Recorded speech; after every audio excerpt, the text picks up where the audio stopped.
आखिरकार ब्रिटेन में बगावत हुई और स्टॉमर को इस्तीफा देना पड़ा। पार्टी के अंदर उनके खिलाफ इसी तरह की बगावत और अविश्वास चल रहा था। उसके दबाव में आज उन्होंने इस्तीफे का ऐलान कर दिया और ब्रिटेन के प्रधानमंत्री कीर स्टॉमर को इस्तीफा देना पड़ा।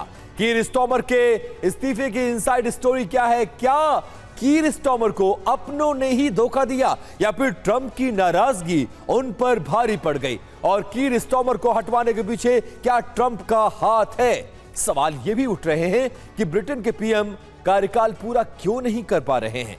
जरा सोचिए, पिछले 10 साल में ब्रिटेन में 5 प्रधानमंत्री बदल चुके हैं। दरअसल कीर स्टॉमर पिछले कुछ दिनों से लगातार उन पर दबाव बढ़ रहा था। उन पर लेबर पार्टी के नेता पद से इस्तीफे देने का दबाव था ताकि एंडी बोनहम नए ब्रिटिश प्रधानमंत्री बन सके। पिछले हफ्ते उनकी इंग्लैंड के बेकरफील्ड उपचुनाव में एंडी बोनहम ने दक्षिणपंथी प्रतिद्वंदी को हराकर एक बड़ी जीत हासिल की थी। इस जीत के बाद प्रधानमंत्री पद के लिए उनका दावा और मजबूत हो गया। अब उनको ही सत्ताधारी लेबर पार्टी का अगला नेता और ब्रिटेन का पीएम माना जा रहा है।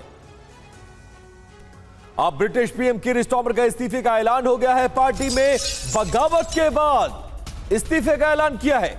नए नाम के चुनाव तक पीएम बने रहेंगे स्टॉमर। 10 साल में 5 प्रधानमंत्री कार्यकाल से पहले उन्हें अपना पद छोड़ना पड़ा, जिसमें कीर स्टॉमर भी उनका नाम शामिल हो गया। तो कीर स्टॉमर का इस्तीफा, तो आगे क्या होगा यह समझाने की कोशिश करता हूं आपको। लेबर पार्टी अब नया नेता चुनेगी। नेतृत्व चुनाव या सर्वसम्मति से चयन किया जाएगा। नया लेबर नेता ही प्रधानमंत्री बनेगा और अन्य नेता भी दावेदारी पेश कर सकते हैं। आम चुनाव तुरंत जरूरी नहीं होगा और नए नेता के चुनाव तक स्टॉमर को कार्यवाहक पीएम बनाया गया है। सरकारी कामकाज बिना रुकावट के ताकि चलता रहे। और बड़ी बात यह है कि एंडी बोनहम सबसे मजबूत दावेदार प्रधानमंत्री पद के माने जा रहे हैं। सत्ता फिलहाल लेबर पार्टी के पास रहेगी, लेकिन प्रधानमंत्री पद पे जो चेहरा है वो बदल जाएगा। अब देखिए, ब्रिटेन में राजनीतिक भूचाल आ गया है। 10 साल पहले 5 प्रधानमंत्री 10 साल में बदल चुके हैं। और कौन कौन बदला है वो 1 से लेकर 5 के नाम आपको बताते हैं। पहला नाम डेविड कैमरून। ये कार्यकाल इनका जो था वो 2010 से लेकर 2016 तक था। लेकिन दूसरे जो हैं थेरेसा, उनका कार्यकाल था 2016 से 19 तक, सिर्फ 3 साल।